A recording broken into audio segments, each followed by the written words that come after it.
Hello guys हामी जाँदैछौँ मुस्ताङ अनि अहिले चाहिँ हामी कहाँ छौँ अहिले त हामी तनहुँको बन्दीपुरतिर छौँ अब सायद आज हामी बेनी गएर बस्छौँ होला मुस्ताङको लागि निस्केको घरबाट हामी चाहिँ 5 जनाको सानो बाबुसँग 6 जना छ यहाँ हुनुहुन्छ 2 जना दिदीहरू दिनाजुहरू हामी चाहिँ पछाडि बसेर रमाइलो लिइरहेछौँ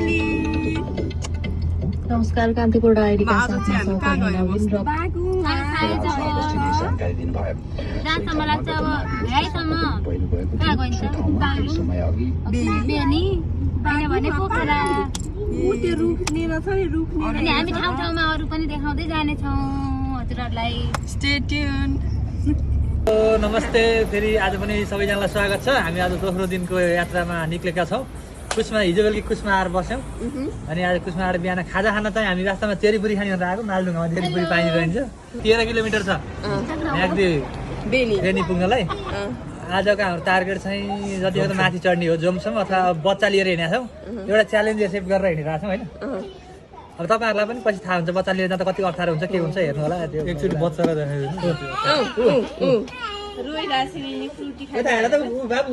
यहाँ हेलो भनिदेऊ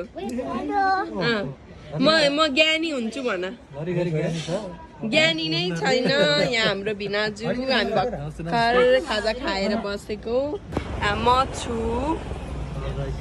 हामी एकछिनमा निक्लन्छौँ गाडीको हालत बिजोग छ हाम्रो गाडीको हालत चाहिँ यस्तो छ है हिलो हिलो छ ल भ्यू चाहिँ यस्तो छ ल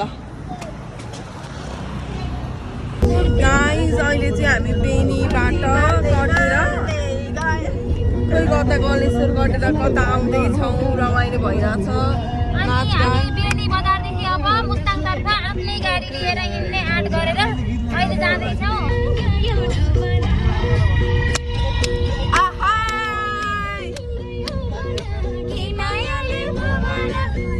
तिम्रै हो भना कि मायाले हो भना ऐना हेर्दै हेर्दै गयो जोबाना ऐना हेर्दै हेर्दै गयो जोबाना हेलो अहिले चाहिँ हामी मुस्ताङको लेतेमा आएका छौँ एकदमै राम्रो भ्यू छ बाहिर हेर्न सक्नुहुन्छ हिउँ परेको रहेछ त्यही भएर एकदम राम्रो छ अगाडिको भ्यू पुरा हिमाल नै हिमाल छ त्यही भएर हामी चाहिँ एकदम एक्साइटेड छौँ भर्खरै लेतेमा खाजा खाएर भिडियो फोटो खिचेर टिकटक बनाएर आएको अब सायद 2 घन्टामा हामी जोमसम्म पुग्छौँ होला कस्तो लागिरहेछ त एकदम रमाइलो एकदम एक्साइटेड यति रमाइलो लाग्छ अनि यहाँ चाहिँ हल्का चिसो चिसो सुरु भयो त्यही भएर हामीले ज्याकेट स्याकेट टोपी मफलर सबै ल्याउन थाल्यौँ त्यही हो hello third day of the trip आज चाहिँ हामी हेलो गाइज हामी चाहिँ जोमसोमदेखि अब मुक्तिनाथतर्फ जाँदैछौँ त्यो रमाइलो भइरहेछ चिसो त अहिलेलाई चाहिँ ठिकै नै छ अब वहाँ पुग्दा कस्तो हुन्छ भन्ने कुरा हो त्यस आनन्द भइरहेछ सबैजना फिट एन्ड फाइन छौँ हाम्रो छोरो झन् फिट एन्ड फाइन छिन् म एकदम फिट एन्ड फाइन छु म गुड छु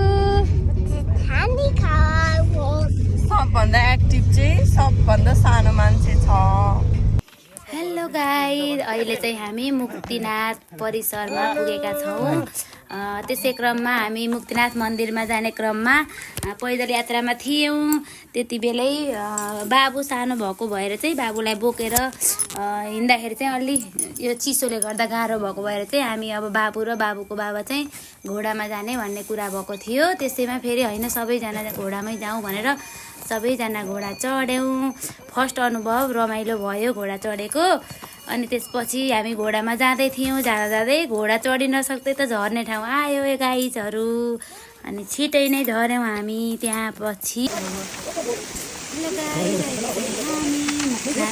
पुगेर 108 वटा धारामा स्नान गर्दैछौँ यति जाडो यति चिसो हुँदो रहेछ त्यो पानी त टाउकोमा पानी पर्दा फिनिन्न बनाउँदो रहेछ गाइज त्यसपछि पनि हामी नुहायौँ त्यसपछि फेरि कुण्डमा गएर डुब्दैछौँ है गाइज हेर्नुहोस् है कसरी डुब्ने होला भन्दै आँट निकाल्दैछौँ हामीले त्यसपछि लु लु लु छोरी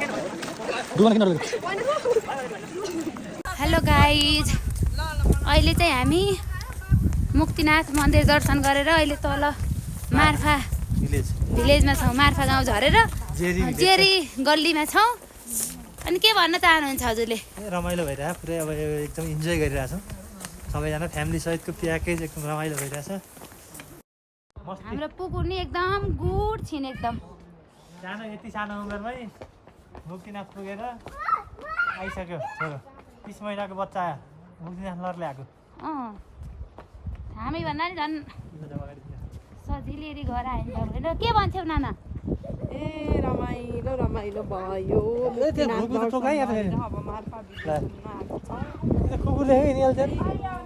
हस् गाइज हामी फेरि अरू बाँकी अपडेट गर्दै गर्छौँ बाई हेलो हेलो गाइज अहिले चाहिँ हामी म्याग्दीको तातो पानीमा छौँ तातो पानीदेखि हामी अब गलेश्वर हुँदै बागलुङ कालिकाको दर्शन गरेर आज चाहिँ हामी बागलुङ पञ्चकोटको लागि निस्कँदैछौँ अनि पञ्चकोट हुँदै आज चाहिँ हाम्रो यात्रा पोखरासम्मको रहन्छ होला सायद होइन अनि के छ नाना भनौँ हिजो उता मुक्तिनाथबाट आएर सिधै तातो पानीमा आएर नुहाएर अनि रातिको बसाइ भयो एकदम रमाइलो भयो अनि हाम्रो पुकु पनि यहाँ छिन् यिनी पनि तातो पानीमा डुबेकी हुन् मस्त पारामा अनि हामी चाहिँ हिजो चाहिँ म्याग्दी तातो पानी आएर तातो पानी कुण्डमा डुबेर स्नान गरेर अनि हामी म्याग्दीमै बस्यौँ तातो पानीमा अहिले चाहिँ हामी भर्खरै निस्केका छौँ कति बजे भनेर घडी हेर्छु भनेको त हातमा चुरा मात्रै रहेछ घडी रहेन रहेछ गाइज अनि यत्तिकैमा हामी हाँस्यौँ यति नै अब हामी चाहिँ गलेश्वर जान्छौँ त्यसपछि बागलुङ कालिका मन्दिर हुँदै पञ्चकोट हेर्दै जानु होला गाइज बाई वेलकम ब्याक हामी कहाँ जाँदैछौँ अहिले चाहिँ हामी म्याग्दीको बेनी बजारबाट अब हामी बागलुङको पञ्चकोट जाँदैछौँ अझ त्योभन्दा पहिला हामी रत्नेचौर बागलुङ रत्नेचौरमा भाइरल तोरीबारी छ भन्ने कुरा सुन्यौँ नाना हेर अब हामी तोरीबारीमा जान्छौँ यसो एउटा दुइटा फोटो खिच्छौँ अनि पञ्चकोट जान्छौँ पञ्चकोट हुँदै कालिका मन्दिर झर्छौँ त्यसपछि अब हामी बिस्तारै हजुरहरूलाई देखाउँदैछौँ कहाँ जाँदैछौँ तोरीबारी जाँदैछौँ म चाहिँ अलि एक्साइटेड छु तोरीबारीको लागि अरू ठाउँ त म पहिले गइसकेको हो तर धेरै समयपछि आएर स्टिल एक्साइटेड छु अबको हाम्रो भेट चाहिँ अर्को डेस्टिनेसनमा अहिले चाहिँ हामी बागलुङको पञ्चकोटमा छौँ पञ्चकोट धाममा तर हामीले रत्नेचौरमा चाहिँ भिडियो बनाउन बिर्सिएछ है नाना बाटो चाहिँ अप्ठ्यारो अप्ठ्यारो उकालो रहेछ ठाडै उकालो रहेछ हामीलाई त वास्तवमा भन्ने नि झन् उता मुस्ताङ जान भन्दा यता आउन गाह्रो भयो क्या मुस्ताङको बाटो सजिलो है सम्म राम्रो अनि यहाँ पनि ठ्याक्क हामीले नजिकबाट जुन भ्यू हेरेको थियौँ त्यो अलिकति टाढाबाट हेर्न पाइरहेको हेर्नुहोस् है भ्यू यहाँबाट कस्तो देखिएको छ खतरा छ त्यहीँ पुगेर आएको हामी यो त झन् कस्तो खतरा देखिएको यो हो बागलुङको पञ्चकोट हनुमानजीको मूर्ति जय हनुमान हेलो गाइज अहिले चाहिँ हामी बागलुङको कालिका मन्दिरमा आइपुगेका छौँ पञ्चकोटबाट झरेर कालिका मन्दिर त्यस अहिले पैदल यात्रा गर्दैछौँ अनि अहिले चाहिँ टाइम 1:45 बजेको छ ठ्याक्कै दिउँसोको अनि हामी भोकै छौँ अहिलेसम्म केही खाएको छैनौँ भनौँ भने त फलफुल खायौँ खानाहरू केही पनि खाएको छैनौँ हाम्रो पुकु नि दाइको छिन्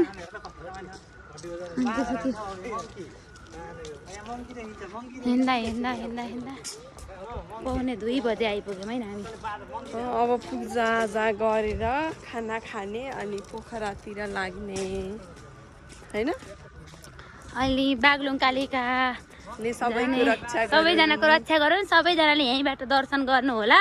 सबैजनालाई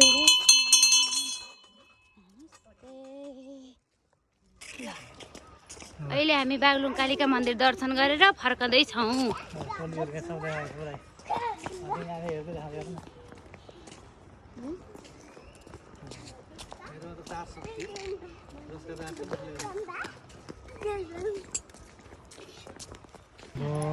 गाइज अहिले चाहिँ हामी कुस्मा बजारमा आइपुगेका छौँ। बागलुङ बजार दर्शन गरेर बागलुङ कालिका भगवतीको दर्शन गरेर बागलुङ बजार हुँदै अहिले हामी कुस्मा बजारमा आइपुगेका छौँ। अनि यहाँ आएपछि चाहिँ हाम्रो गाडीमा हल्का समस्या देखिएको कारण समस्या भन्दा नि यहाँनिर त्यो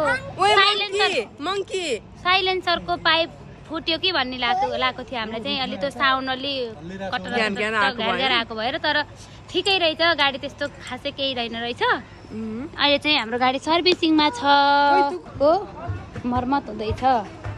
यता हुनुहुन्छ गाडीको साउ के छ विचार? ठिक छ, केही भएर हुन्छ। खुसी हुनुहुन्छ? हजुर एकदम खुसी। गाडी केही भएर फरक देखिरहेको, सही देखिरहेको।